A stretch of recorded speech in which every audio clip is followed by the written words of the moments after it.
इसलिए आए हैं। राशन जो है कोटेदार देते नहीं है, इसीलिए हम लोग यहाँ पे आए हैं। कई बार मिट के चौराहा पे धरना लगाए, वहाँ भी नहीं काम हुआ, यहाँ भी आए, यहाँ भी नहीं काम हुआ, फिर दोबारा हम यहाँ पर आए हैं। कोटेदार क्या कर रहे हैं?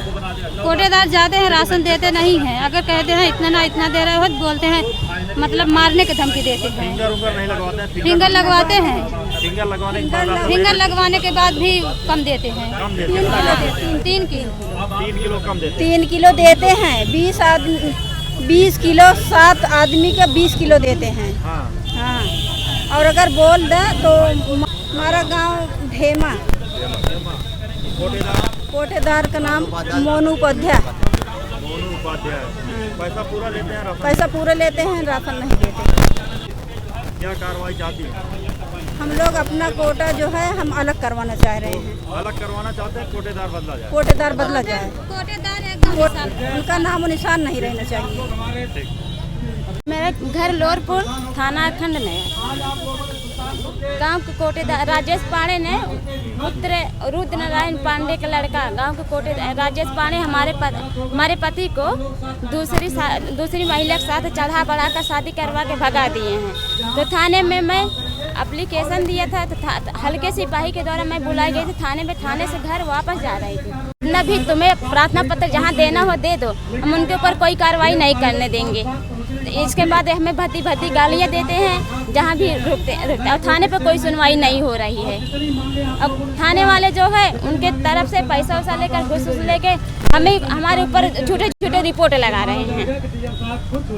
और हमारे बच्चे को हमें जान से मैं उनके ऊपर कार्रवाई करना चाहती हूँ। राजेश पांडे को। हमारा नाम नूरुल निसार लोरपुर गांव के हैं। राजेश पांडे हमारी ज़मीन को लिखवा लिए, पट्टे की ज़मीन है, हम उस पर मुकदमा किए हैं। उसी वजह से हमारे आदमी को मरवा दिए जहर की सुई लगवा के, और फिर हमारी लड़की को अपहरण करके उसको भी मरवा दिए। हम एप्लीकेशन 8 साल से दे रहे हैं, कोई सुनवाई नहीं हो रही है हमारे साथ।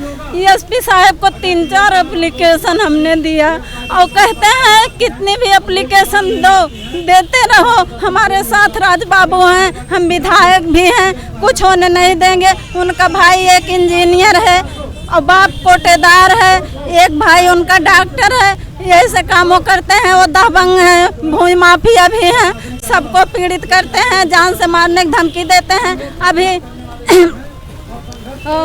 ब्रजेश यादव, राजेश पांडे, ब्रजेश यादव को भी ड्यूटी जा रहे थे करौदी कला, उनको भी मरवाए थे गुंडे करके। कहते हैं हमारा बाप लेखपाल आजमगढ़ में है, आजमगढ़ से हम गुंडे करके मरवा देंगे जो हमारे खिलाफ जाएगा।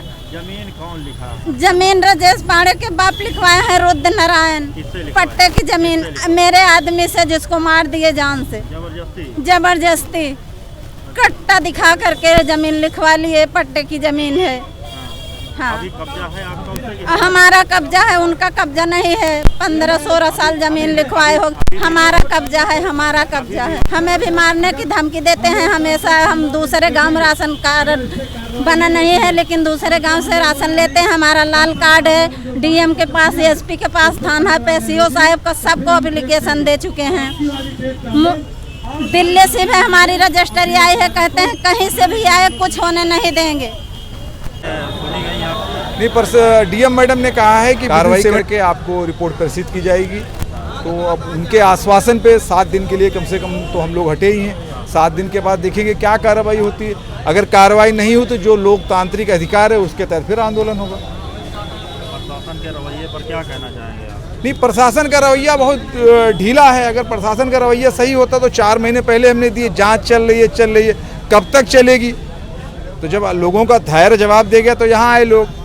अब अगर 7 दिन का टाइम लिया है, 7 दिन के बाद देखेंगे। अगर नहीं होगा तो फिर जो लोकतांत्रिक तरीका है फिर धरना प्रदर्शन होगा। मांगे नहीं पूरी होंगी तो क्या धरना प्रदर्शन ही चलेगा कि और कोई? नहीं, देखेंगे। अगर जो रिपोर्ट की कॉपी मिलेगी उसके हिसाब से विचार विमर्श किया जाएगा।